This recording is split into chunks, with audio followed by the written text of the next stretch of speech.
कहा था सोने के दो स्थान, एक का राजा रावण, एक का राजा गोविंद। एक जगह भाइयों को लात मार के भगाया जाता है और एक जगह सुदामा जैसे धनहीन लोगों को पर्यंक पर बिठा करके अपने नेत्रों के जल से पांव धोए जाते हैं। वो स्वर्ण की नगरी द्वारिका है। द्वारिका के मनुष्य बनो, द्वारिका के बनो। भगवत कृपा से दत्तात्रेय जी का उपाख्यान आता है। अब तो कोई क्रम से कथा हो नहीं पाएगी, 5 मिनट के अंदर में वंदे भारत एक्सप्रेस की तरह कर देते हैं पूरा। दन दन दन दन दन दन दन दन दन। दत्तात्रेय का उपाख्यान आया, 24 गुरुओं से सीखा। शिक्षा गुरु, दीक्षा गुरु नहीं, दीक्षा गुरु तो एक ही होगा। शिक्षा करोड़ों गुरु से ले सकते हो और बनारस से सीख सकते हो। का गुरु तो हाँ गुरु, सब गुरु ही महाराज बनारस में। तो फिर तो गुरु महादेव गुरु। रवि किशन आए थे, मैं सुनाया बनारस वाला कि का गुरु तो हाँ गुरु।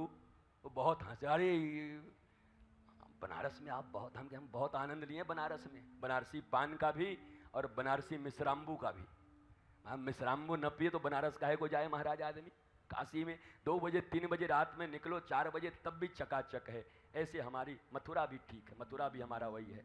भगवान जहाँ जहाँ हैं वहाँ रात में भी जागरण है, आनंद है, वहाँ के लोग जागृत हैं। कंस लोग जहाँ रहते हैं वहाँ सोए रहते हैं। बम्बई वाले खुश हो जाएंगे कि हम लोग जगे हुए हैं। भाई आप लोग भी महालक्ष्मी के यहाँ रहते हो तो जगे हुए तो हो ही, बिना जगे थोड़ी काम चलेगा। और लक्ष्मी का वाहन तो फिर रात में ही जगता है महाराज, फिर ये भी बात पक्का है, लक्ष्मी के वाहन तो रात में ही जगते हैं।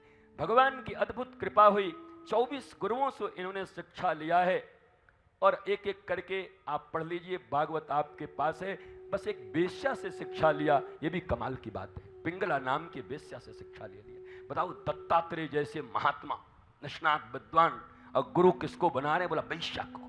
कमाल महाराज। भारतीय धर्म, सनातन धर्म की ऊंचाई जरा सोचो इस बात से। यहाँ व्यक्तियों का महत्व नहीं है, व्यक्ति के भीतर में जो गुण है उनसे ज्यादा मतलब रखा जाता। यहाँ इंडिविजुअली किसी का ग्लोरिफिकेशन नहीं किया गया हमारे शास्त्रों में। लगातार 3 दिन से मैं यही कह रहा हूँ, यहाँ सब चीज लिखे हुए हैं। विश्वामित्र का ये लिखा तो वो भी लिखा है, राम जी का वो लिखा तो वो भी लिखा है, ठाकुर जी का चीरहरण लिखा तो द्रौपदी को चीरदान भी लिखा है। बहुत सारे ऐसे चीज हैं। द्विविद को मारा हमारे बलदाऊ जी ने। इतना बलवान था महाराज रामावतार में कि द्विविद अगर चाहता तो अकेले ही लपेट देता पूरा। 10,000 हाथियों का बल रखता था उस समय में। पर द्विविद ने सिर्फ एक काम किया, क्या? रावण के यहाँ जाकर के रावण के घर में छेड़खानी कर देनी। ठाकुर जी के पास खबर आई, ठाकुर जी ने कहा राम रावण में फिर अंतर ही क्या रह गया, जब हमारे भी सैनिक बहू और बेटियों के साथ छेड़खानी कर देंगे। अरे आधे घंटे में भी युद्ध जिता दे, पर ऐसे दुष्ट को मुझे अपनी सेना में नहीं रखना है। द्विविद को निकाल दिया। वो चाहते तो द्विविद के साथ युद्ध लड़ सकते थे, पर यही तो अंतर है राम और रावण में, हटा दिया। वो द्विविद फिर परेशान कर रहा था। अब बलदाऊ जी ने हल निकाल के, रामऊ जी जिसका काम तमाम नहीं किए तो बलराम जी आए। बोला बेटा हम बलराम हैं, अब तू आ। द्विविद ने बहुत प्रकार के उपक्रम किए, गड़बड़ियां की, और फिर बलदाऊ जी ने उठा के जो हल और मूसल दीनी है कि गोविंदाय नमो नमः, रामा अवतार का द्विविद बलराम जी हम उस बलदाऊ पीठ में बैठे हैं महाराज, हम कम बलवान हैं। बोला बलदाऊ भगवान की, दाऊ जी महाराज की।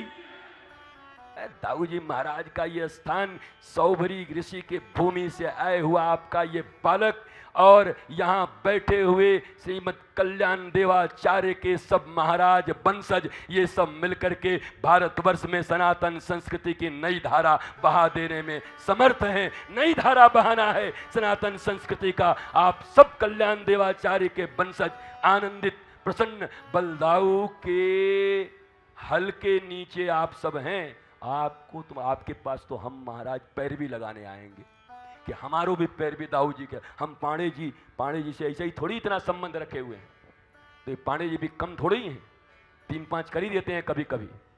तो हम लेके गए बलदाऊ जी के पास, दाऊ दयाल के रिसीवर हैं भैया, यहाँ पे तो बढ़िया ते रहना है कि बलदाऊ जी की सारी कृपा वह रिसीव कर करके हमारे पास भी देते रहेंगे, हम जहाँ भारतवर्ष में रहेंगे, भेजते रहिएगा कृपा को।